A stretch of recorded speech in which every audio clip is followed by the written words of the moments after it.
Listen, the problem with DEI is that you can't actually have any accountability for people who are beneficiaries or the recipients of DEI policy, or the entire Ponzi scheme breaks down.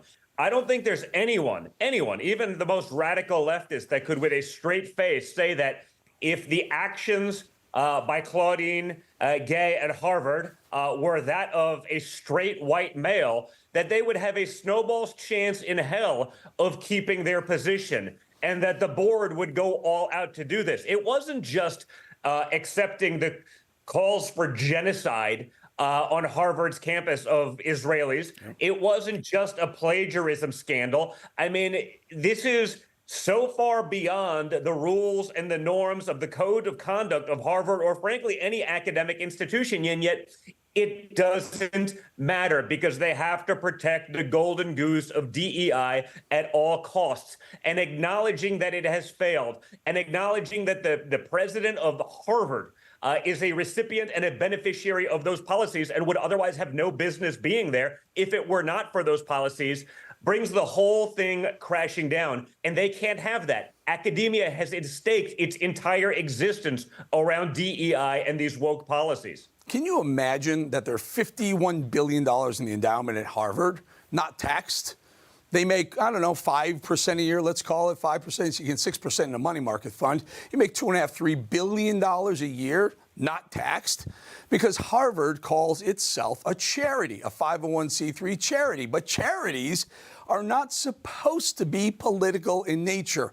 You know, this idea, I hate taxing, I assume you do too, but this whole idea of treating Harvard and institutions of higher learning that are really propaganda institutions differently than you and I as a taxpayer kind of ticks me off. You? Yeah, no, 100%. They've gotten away with this for a long time. When the policies that allowed them that status were put into effect, they were supposed to remain neutral, but that hasn't happened. And the reality is no one in government's going to attack it. The Republicans are too weak, even if they wanted to. And the Democrats have been the great beneficiaries of all of these policies. They've allowed those endowments to become weaponized. They've been entirely political. And, you know, until you have the White House, the Senate, and the House in strong, meaning real Republican control, not rhinos, but real Republican control, nothing's going to happen. And they're going to continue weaponizing that system against the American people and against conservatives as they've done so effectively.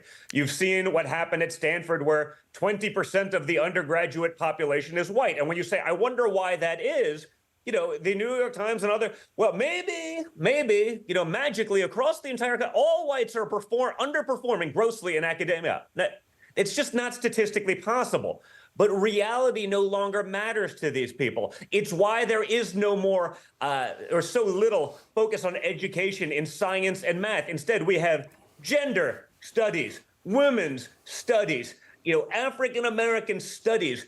These are not real courses. These are not courses that people could actually pay back the loans that they take to get college degrees in, but they continue to perpetuate this insanity, and it goes on and on. Caucasians are the most, let's call it, screwed by the affirmative action. No, actually, Asians are the most screwed. I was going to say, very close are Asians who rank so high in merit and don't get into the schools because the quota wasn't there. That's supposed to stop. But Harvard's sending a signal to the world, hey, you know, we aren't protected by the Supreme Court for what we do anymore, but they don't seem to care if they call it, instead of quotas and affirmative action, now they can just call it DEI.